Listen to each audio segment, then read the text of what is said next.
So what's going on, internet world? Figured I'd do a little walk around on the new rig since I bought one. So it's a 2023 89. Obviously we're into 2022 models, but this one sat on the lot. I guess nobody wanted it. It was done up on the lot by the dealership. For anybody that's curious and wants to get a 389 done up similar to this. Transdiff Peterbilt out of Quebec City, Quebec. They do a lot of their own custom fabricating for pieces, and we'll get into some of what they did. But they put this on the truck. This was a lot truck. This was bought and ordered, spec'd this way, and then had all the accoutrements put on it to sit on the lot.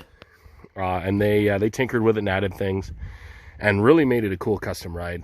So I'm really happy to have found it. I kind of really lucked out in getting it, and everything worked in terms of like the financing, getting everything done, and it was relatively quick and easy. And it so happened that nobody was interested in this thing till the day I looked at it, and then there was one guy that tried to get financing. He couldn't get financing, so I already had an approval, so it immediately went to me, and it was. Again, trucks are expensive these days, but compared to other 389s available in Canada, even 2020s, at the time, like 2019, 2020, this was an incredibly good deal. So I guess we'll start from the front, right? We got a 22-inch drop, blind mount bumper. I'm a little excited.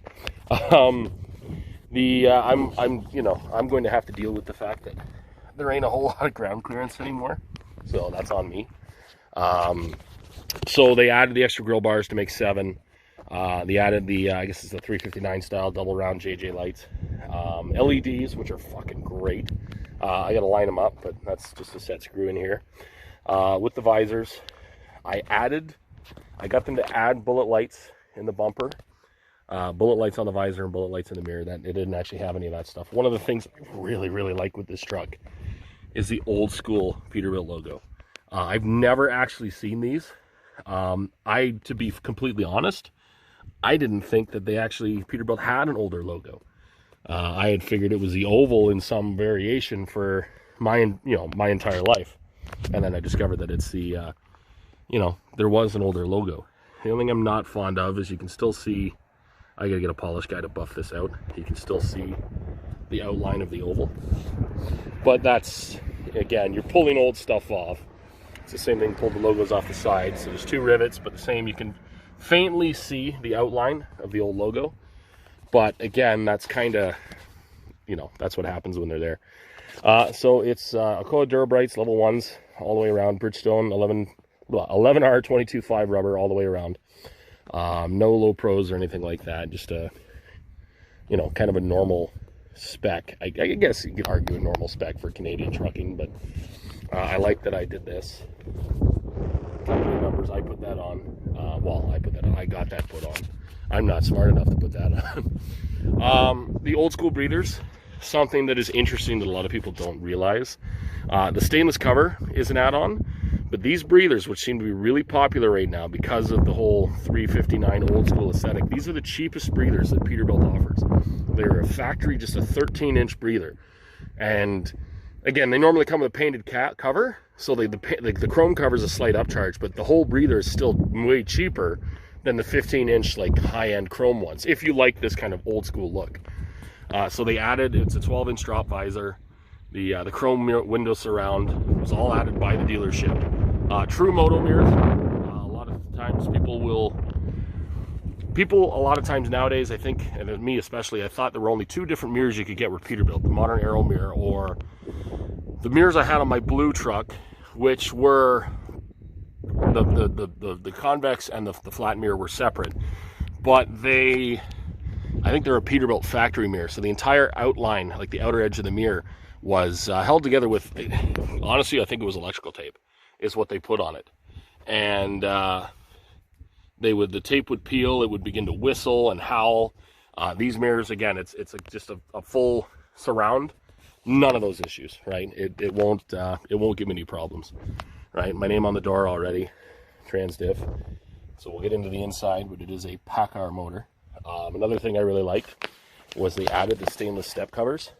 So again, this truck sat for a little while, so it needs a polish job on the steps. You can see the difference. Again, this is technically now it is a new truck, but it was a 2-year-old truck, effectively. So they painted the air breathers, or the air tanks, custom chrome straps. I actually really like this little 2-inch stainless strip that runs all the way down. Again, I'm used to, my last truck had like the 4-inch, or yeah, I'm trying to look here now to kind of compare it to my old truck, 4 or 6. It was much bigger. And I liked it. It didn't have lights in it. It looked cool, but I actually think this is kind of like, again, this truck's going for a retro aesthetic, so I do really like that. Obviously, you know, great big stacks, great big fake stacks, I'll add. I am once again burning grass. One of the first things that this dealership fabricates themselves are these logos. You can see their Transdiff Peterbilt logo in the mounts. So actually, I'll keep it zoomed in a little bit. So the actual brackets, the elbows come to an end. So they mount the brackets themselves. Zoom out of in here so I can look up. Right, and mount them to the underside. Another Transdiff configuration, as we move down, is the def tank.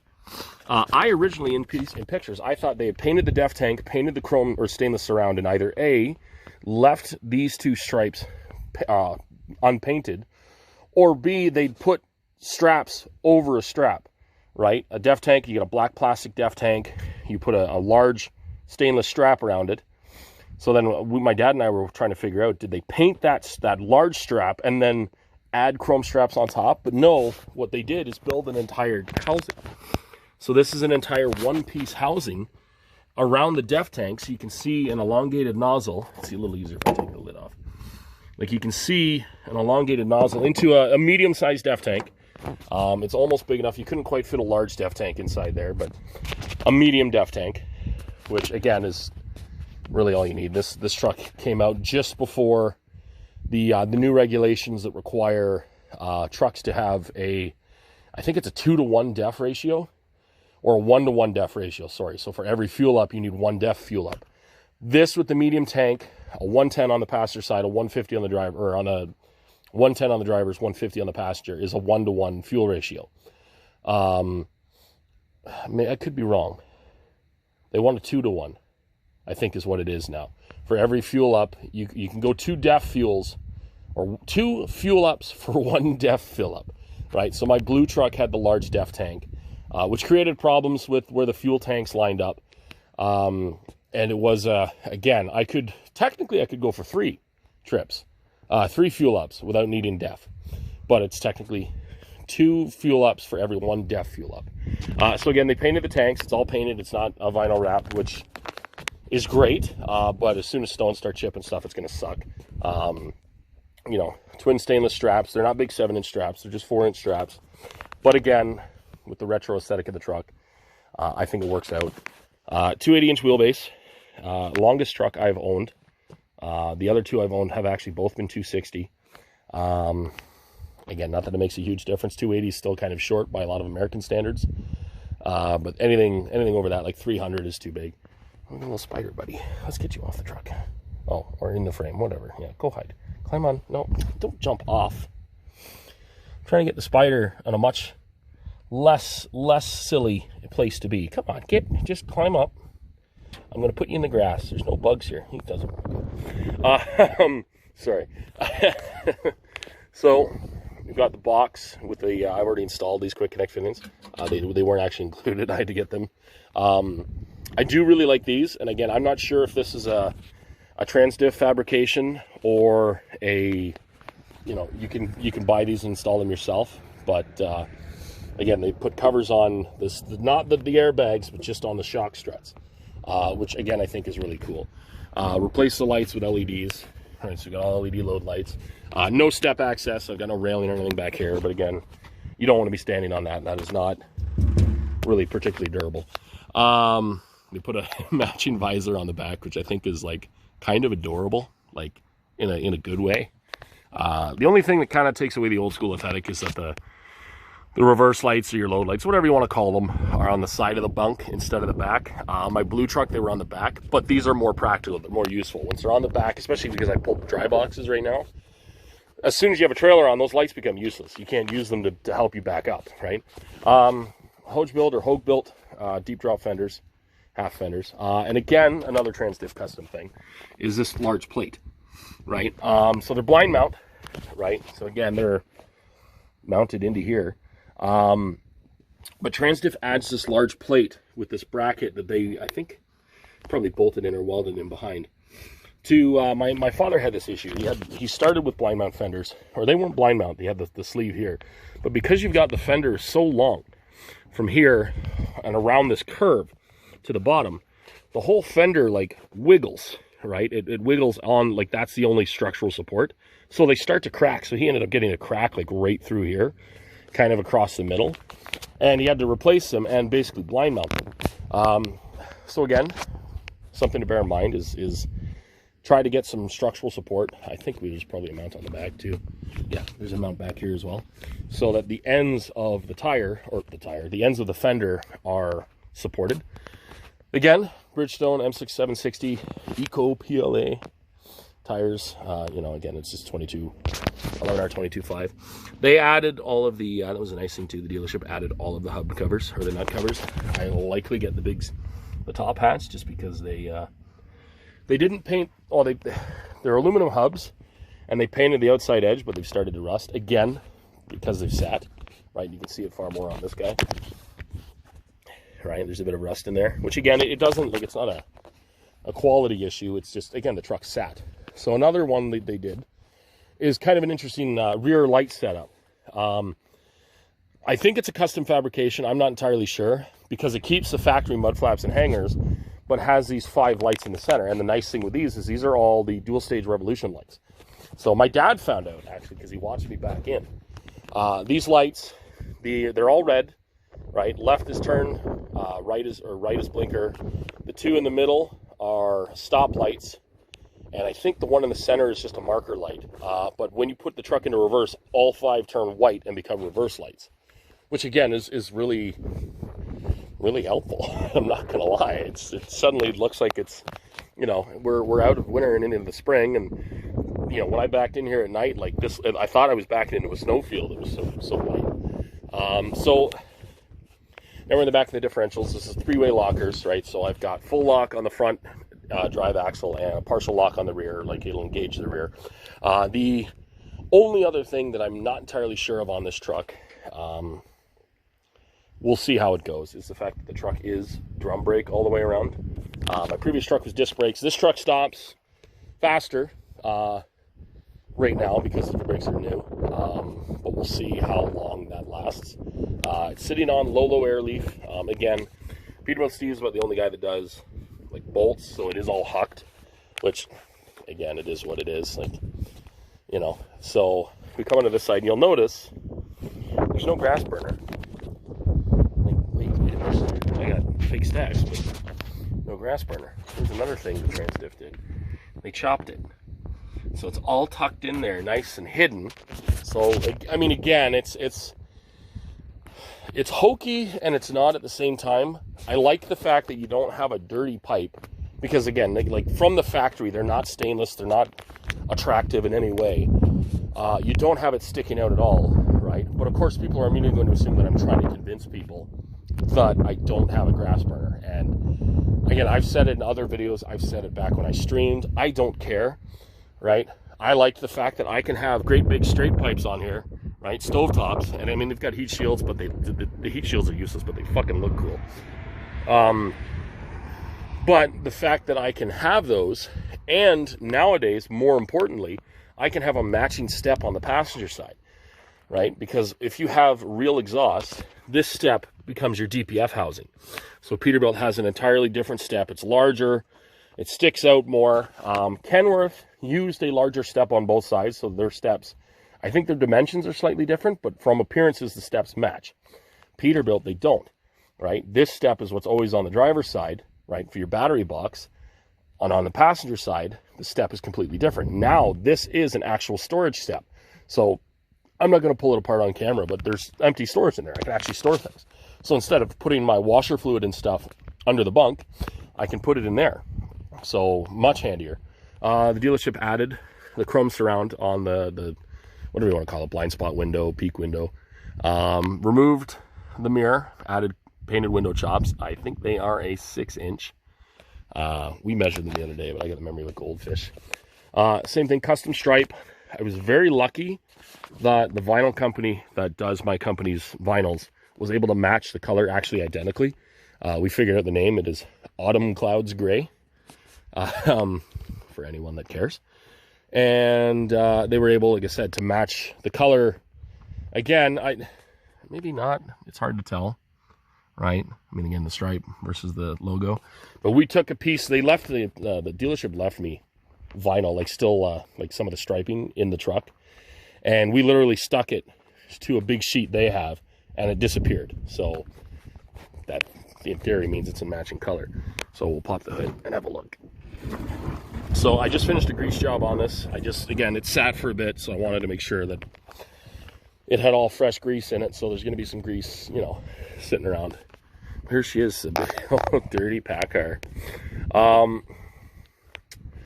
Again, people have very different opinions on these motors. I've personally driven only one other truck with a PACCAR. It gave me 0 problems. That being said, the X15 I had in my last truck gave me 0 problems. So the jury's out. We'll see how it goes. I know there's an infinitely larger amount of room in this PACCAR, right? You can see the top of the transmission.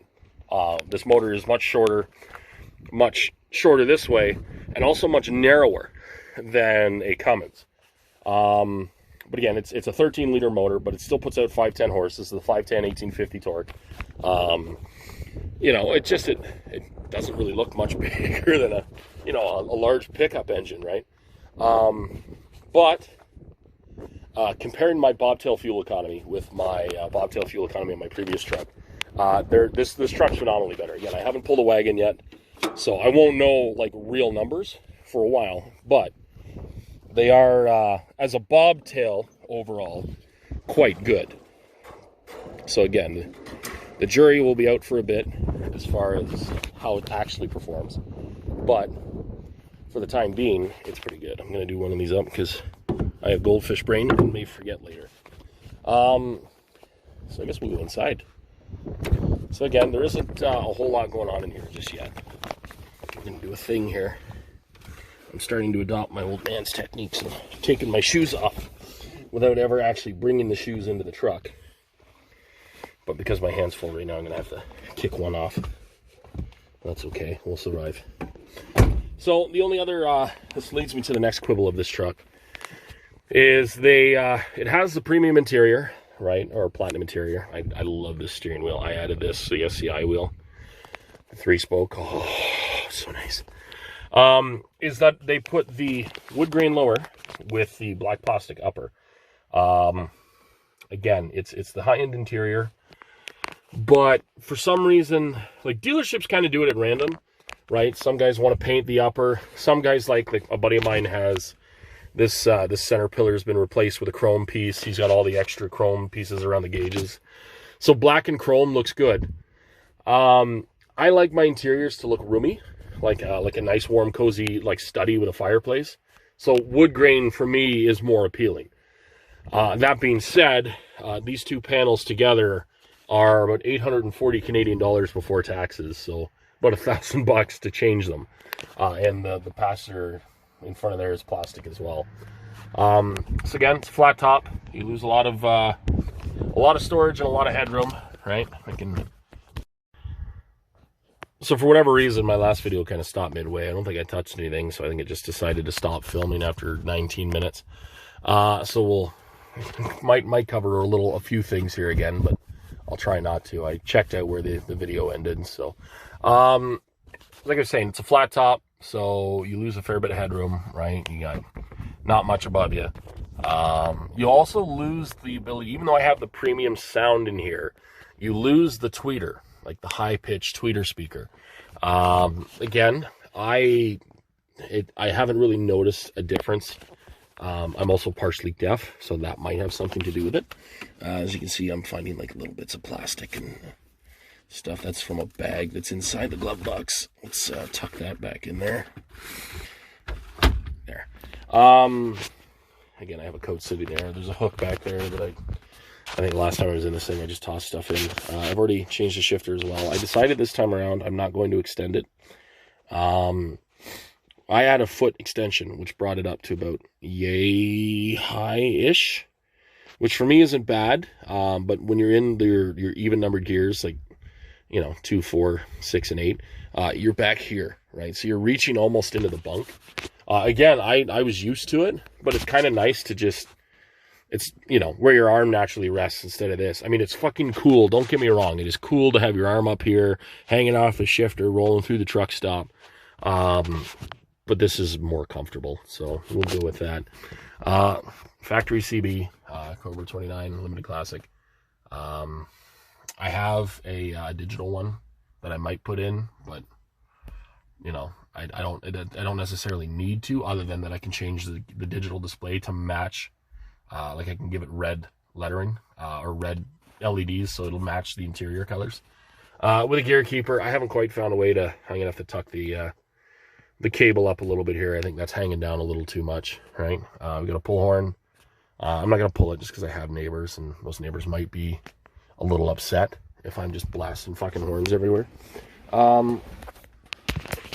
So again, flat top. So it is what it is. You lose a fair amount of headroom. It's not anywhere near as bad as I thought it would be. This is the bane of my existence. So my fat ass does not like fitting in here without hitting that, but I can do it. So one of the nice things with a flat top is the entire ceiling is soft touch. In my high rise, this was all just like this kind of material. Like it was kind of hard plastic, and it felt even cheaper than this. So the fact that it is soft, again, in case you're pretty tall and you bump your head, is pretty nice. Otherwise, it's the same interior features, right? You've got wood grain on all your controls. I've got a factory S-bar. They put an inverter in this on my request. It did not have one originally. This cabinet opened. I've got a duffel bag in there right now. Otherwise, there's nothing. But they've also improved. Like on my like this rattled, but there's a better gasket in here now. So you get one storage cabinet, which I just have a couple of extra shirts. That guy in there, which I think right now is holding like a baggie with a strap that you can put across for a microwave. My printer is probably going to go in here. It doesn't show up, but the outlet is hidden way back here where it's spooky. This wall is. I mean, again, there aren't a whole lot of above your above pockets. There's nothing on the back row. There is the window with the visor, which is really fun. It does have the business center, right? So the sliding drawers. I've already got my printer sitting in this one for right now. And then, your usual, I'm putting the paperwork in there for right now. Otherwise, that's pretty much it, right? It's a gorgeous truck, and I'm really looking forward to getting it out on the road. I just got to get the plates registered to it, and then off I go. So, thanks a lot, everybody, and, stay safe.